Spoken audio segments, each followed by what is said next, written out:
way to work. Come on. He's hit that sack. The Steelers win the football game. Let's go! Come get it. You know what it is. This one is in the history books. Here we go. Welcome to the 84 Lumber Mike Tomlin Show. Hi, everybody, and welcome to the 84 Lumber Mike Tomlin Show. I'm Missy Matthews. The Steelers find themselves dealing with adversity as the regular season is coming to a close. They dropped 3 of their last 4 games, including 2 back-to-back at home against 2-10 teams. Their starting quarterback is injured, and getting into the playoffs is not as certain as it felt a few weeks ago. But lucky for Pittsburgh, they had some extra time to regroup before heading on the road. Before we move on to Week 15, though, let's welcome in Bob Pompeani, who's standing by with Coach Tomlin to discuss how we got here. Bob. All right, Missy, thanks very much. As the Steelers get set for the Indianapolis Colts, a big game, 4 games left, and when you look at it, it's a wide-open AFC. Head coach Mike Tomlin is here, and Mike, you've had some time to look back over, not just the New England game, but the last couple at home. Disappointing losses. Your biggest takeaway from those games? You know, the disappointment component of it for sure. Because, you know, this time of year, you just want to be a group that's trending in the right direction, not the wrong direction. And this is the first time this year we've lost 2 in a row, so not comfortable with that.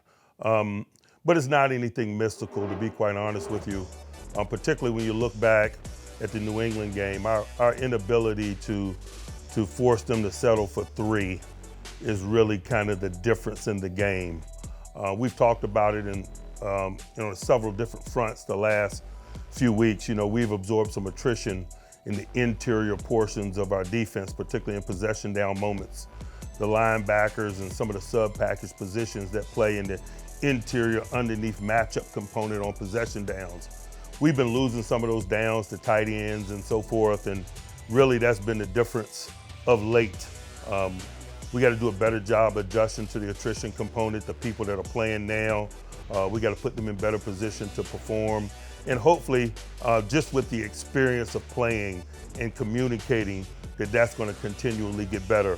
But make no mistake, it hadn't been what we've needed in recent weeks. New England's ability to put 7 points on the board in the red zone was really the difference in the game. And if you think about how we play largely and how we've played, that's kind of the difference in the last couple of weeks relative to some of the other games.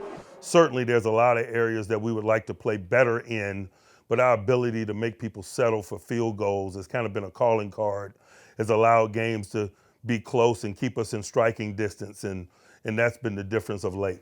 You mentioned the tight end component of this. In the last couple of weeks, they've had some big performances from opposing tight ends, and you do have a whole bunch of injuries on the inside part of it. So how do you address that and change so that teams down the stretch don't have that same success? And that's really where we spent some of this additional time that we mentioned. We can help them with schematics. And sometimes by helping them with schematics, I mean by less schematics.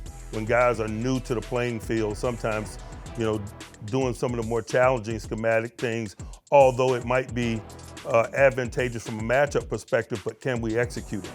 And so, you know, that's been a component of it as well, us managing the amount of schematics that we give the guys that are playing right now and their ability to digest it and execute it. And so hopefully all of those things will improve with exposure. The exposure hadn't necessarily been great, but it's been exposure. And so hopefully that's a platform for us to be better because Indy has got some tight end weapons they dress for, and they make a lot of plays at that position. You also had some injuries to the outside linebacker part of it. So the entire linebacking group with Highsmith and Watt both suffered or are in concussion protocol. Yeah, boy, it really was challenging a week ago when we dealt with missing those guys from part of the game because we didn't have Marcus Golden in uniform. Because of the short lines at inside linebacker, we wanted to go heavy at that position and maybe light at outside linebacker. And, you know, as fortune would have it, we sustained some injuries at outside linebacker in that game. And so hopefully we'll have Marcus back and provide some usual insulation there, and it's needed. You guys were down 21-3, came back in the game. Offensively, first of all, if you can just talk about the quarterback situation. Kenny Pickett, update there, and how did Mitch Trubisky play, and is he going to be your starter this week? Kenny's improving. I don't think you can characterize him as available this week. but we like the trajectory of his improvement. Same thing really kind of for Mitch, man. I thought he improved as the game wore on, particularly in the second half. And that's reasonable, in terms of a guy getting his first access to game planning and in-helmet perspective on regular season action. It's reasonable to expect him to be better this week, and he does, and we do. Later in the game, you had a 3rd and 2 and a 4th and 2. And, armchair quarterbacks everywhere. I think the people who watch the game are interested in play calls. When you look back, you still satisfied with those play calls going down the field? Which specific ones are you talking about? Deontay down the field when it was 4th and 2, I believe. And oh yeah, certainly. We're always aggressive beyond the sticks, and really the National Football League is. Most of the go balls that you see in the National Football League are like 3rd and medium-like plays when people have a high propensity to play the sticks or overplay the sticks, and it's the easiest way to get beyond them. If you think about those weighty moments where it gets thick, that's usually the case. The big play we had to George Pickens late in the Baltimore game is another example of that, where you play beyond present circumstance in the effort to seize big moments. Well, the Steelers are looking for some big moments coming up on Saturday. It's a trip to Indianapolis, the first of the final 4 left on the schedule, and it is a absolutely tight AFC playoff race. We'll talk about the Colts when we come back with head coach Mike Tomlin. Missy, let's send it back over to you. Thanks so much, Bob. The Colts are coming off their first loss in a month as the Bengals snapped their 4-game win streak last Sunday. Let's take a look at some of the next-gen stats for the Steelers' defense. Keanu Benton ranks in the top 6 in stops and pressures among rookie defensive tackles this season. Fellow rookie Joey Porter Jr. has forced a tight window on a league-high 59.3% of targets in man coverage. And kudos to Landon Roberts, who has generated a career in league-high 12.6% defensive stop rate this season. The 84 Lumber Mike Tomlin Show will be right back.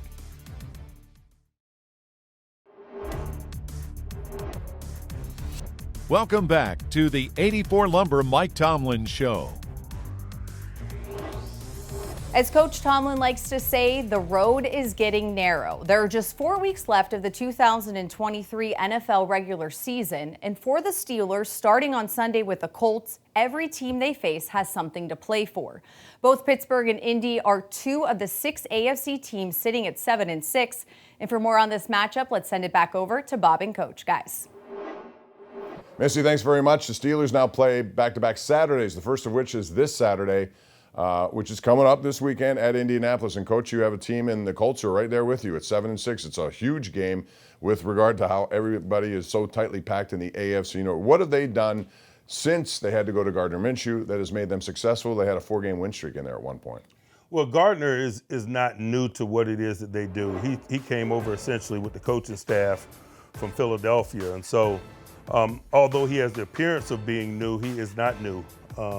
He's got experience within their offensive system, and really he was brought in to be a bridge, if you will, for the young guys. So I'd imagine he's comfortable playing and they're comfortable with him playing, and I think that that's probably the main catalyst for the traction that they've been able to get during the time that he's been playing. When he's on, he's on. He makes plays, but he also is prone to some interceptions. What is the key to kind of forcing those situations for He Indy? plays with a lot of moxie. He does. He's got a good feel for the game, an innate feel for the game. He's a calculated risk taker.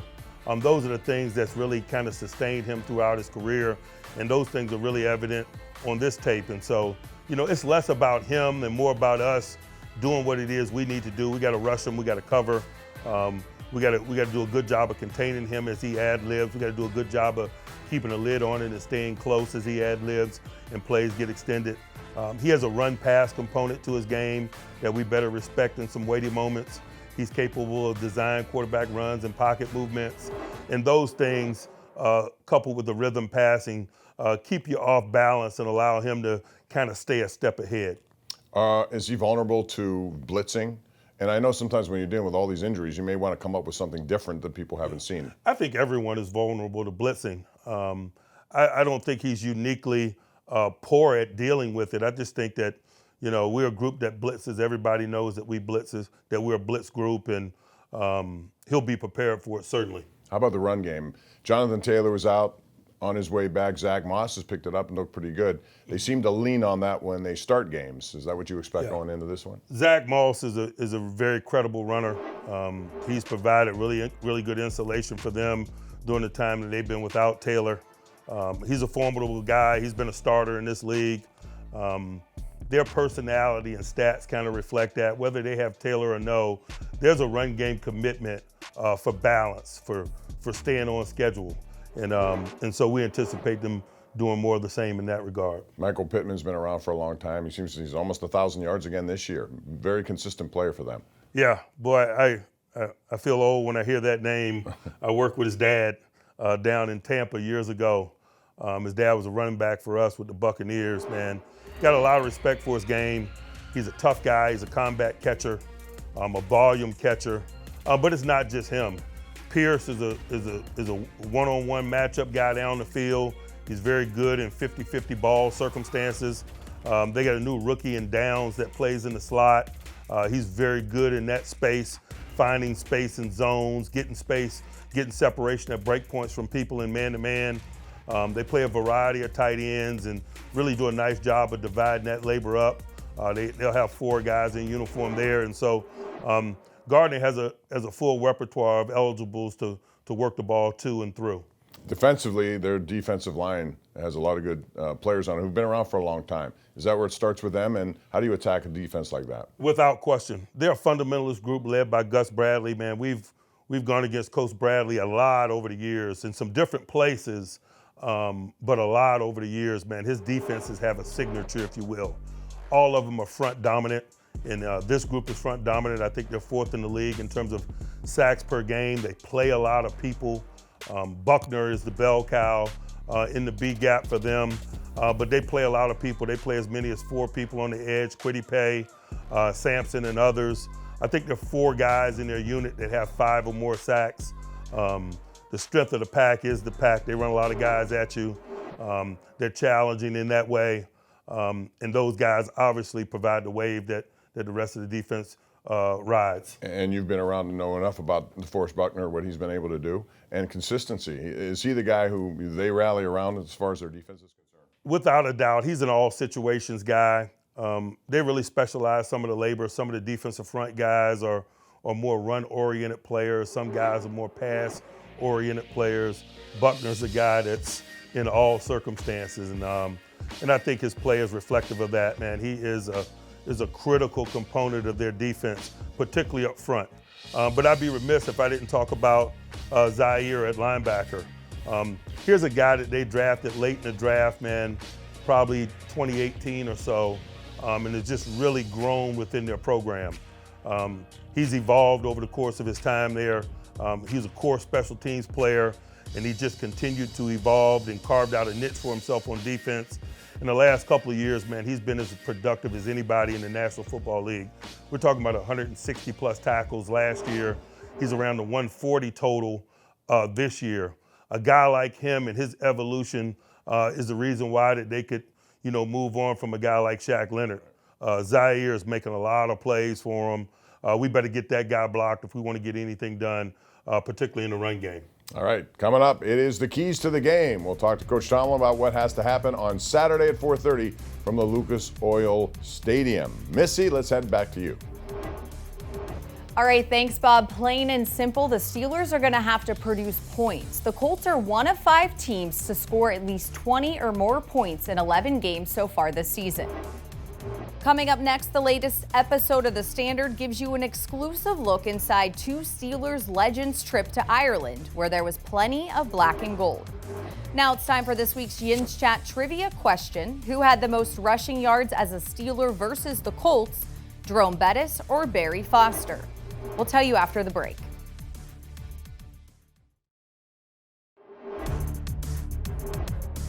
Welcome back to the 84 Lumber Mike Tomlin Show.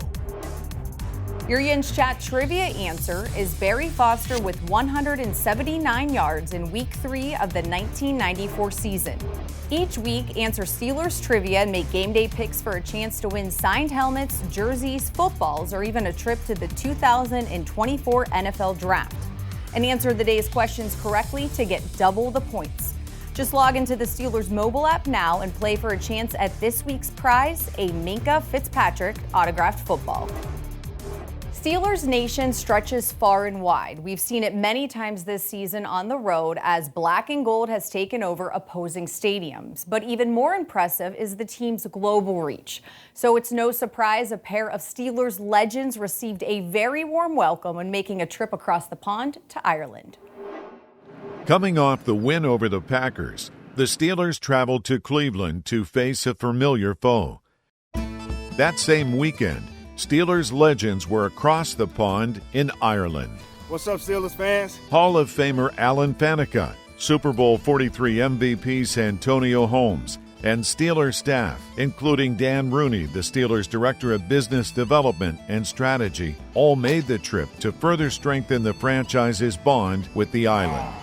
The travel party hit the links at the Royal County Down Golf Club, which is just minutes down the road from the town of Newry, where the Rooney family traces its roots. In 1997, the Steelers played a preseason game at Croke Park in Dublin, the only NFL game to be played on the island. Ireland is really a nice place to be. Our players are very much enjoying themselves. During his time as U.S. Ambassador to Ireland, Dan Rooney hosted an annual Irish-American Flag Football Classic. Rooney looking up again. He's been the playmaker today. The good throw in. Nice. His grandson, Dan Rooney, a quarterback in college, played in those games. The long-standing relationship between the Steelers and the island of Ireland was further developed in May, with the NFL granting the Steelers marketing rights to the country. The NFL opening up that global markets program really made it the obvious choice. Always reference back to the work my grandfather laid in Ireland, being the U.S. ambassador, and us playing a game here in 1997 at Croke Park. Since our May announcement, the buzz, whether on social or here while we're in Ireland, across the island, it's been really, really impressive. It all led to the Sunday evening watch party at Croke Park, the first of its kind on the island. 500 fans were in attendance to cheer on the Steelers. Massively successful event, packed room of Steelers fans. The terrible towels are twirling. It's been a hit. And this atmosphere is so amazing. The reception of what the fans have given me and Alan today has been tremendous. It's been great to interact with the fans, to sign some autographs, to walk around the crowd and take some pictures and selfies and answer some questions. People over here, they're thirsty for American football. Jalen Warren's got a big gain. Warren streaking down the sideline. And they break the seal. Touchdown, Steelers. Thompson Robinson, get rid of it quickly. Popped up in the air. Intercepted. Picked off by Sullivan. This is so cool. Like, we got the merch, we got Santonio, we got Faneca here, Dan Rooney's here, and we've been to a couple of bars, but this is just a different level. This is like, we've dreamed of this, and that dream has become reality. To catch the full episode of The Standard, head over to the Steelers official YouTube page. Well, Pittsburgh has won 8 straight games against Indy, which is their longest active streak. And hopefully they're well rested as they had a few extra days to prepare for the Colts. Under Coach Tomlin on the road, the team is 6-2 coming off of a Thursday night football game. Now it's time for your keys to the game presented by your neighborhood Ford store. Let's send it back over to Bob and Coach. Guys.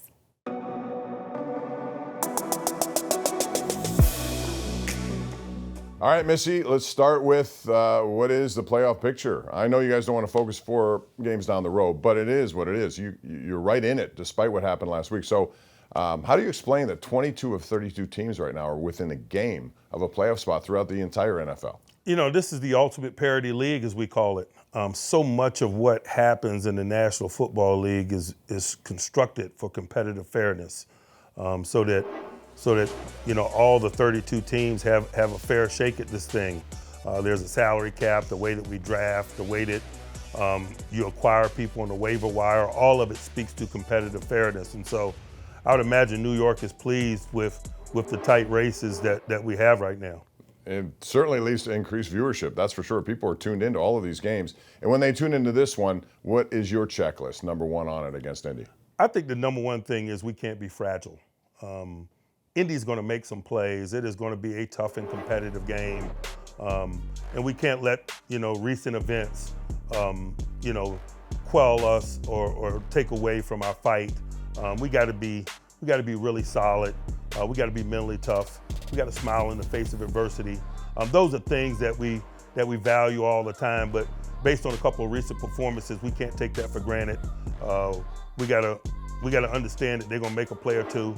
That's football, particularly at this level. We're capable of it as well, and we got to be prepared to play 60 minutes. Defense has always been something that's been a catalyst for you guys in games, where you make a play and you turn it into points. In this game, specifically against this team, how important will that be?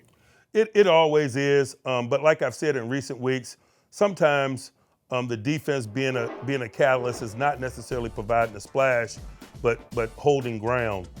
We turned the ball over last week, and we didn't hold them to a field goal. And really, when you look at it, that's the difference in the outcome of the game. Good defenses got no control over which way they take the field. They got all the control over how they get off the field, and that's something that we take pride in around here historically. And so, I think about things like that. It's not necessarily the splash play, but it is the significant play. Sometimes it's smiling in the face of adversity that the game presents, getting a stop and holding someone to the field goal when they're on the short field, for example. And so, no question, we expect big plays from the defense in this one. Real quick, with more time, last week Mitch Trubisky had just a short week to get ready. Do you expect better performance from him and the offense in this game? Without question, yes. All right. Coach, thanks very much. Appreciate it. Thank you. All the best. Yes, it's the Colts and the Steelers coming at you tomorrow, and we'll get you set at 11:30 a.m. with our pregame show, 4:30 kickoff, and then postgame afterwards on KDK+. That's going to do it. For Missy Matthews and head coach Mike Tomlin, I'm Bob Pompeani. Thanks for watching the 84 Lumber Mike Tomlin Show, and we'll see you again next week.